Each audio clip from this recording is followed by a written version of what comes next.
It's an interesting question. Why do I support and love acres as I do?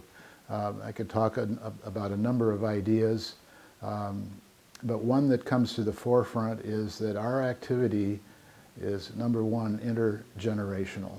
So in other words, when I go out there and become active in a project, I try to take my kids, or have over time, and my grandkids, and try to instill some of these general ideas into their mindset, because they're the future of acres.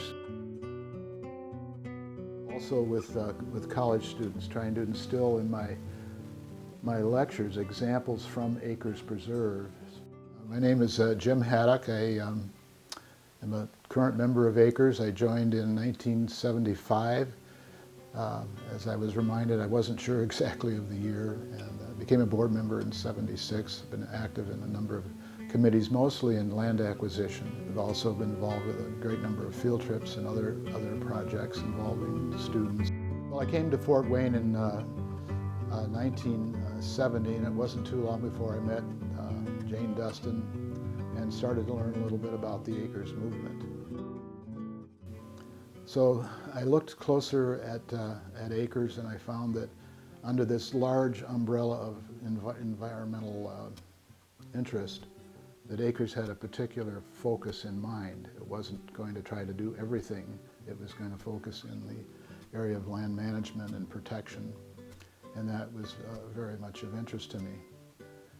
A couple of things that came up that I found of interest over the years was that in the early years of Acres, there was a definite tendency to leave nature completely alone in terms of altering the landscape.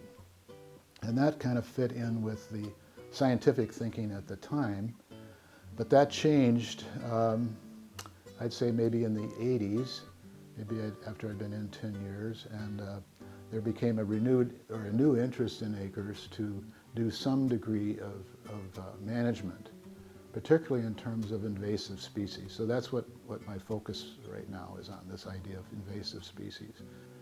So this really, as Acres came along with this concept, I remember having a talk with Jane, and she was very much opposed to it at the time, because it was part of her background and her upbringing, and the science of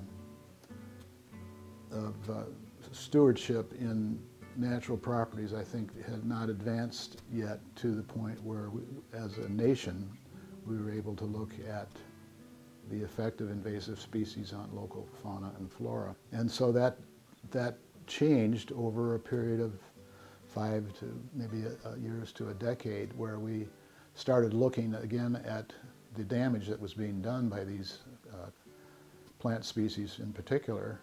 And so I was extremely pleased to see that was a meaningful change, and it was kind of in tune with the advancements in biological science.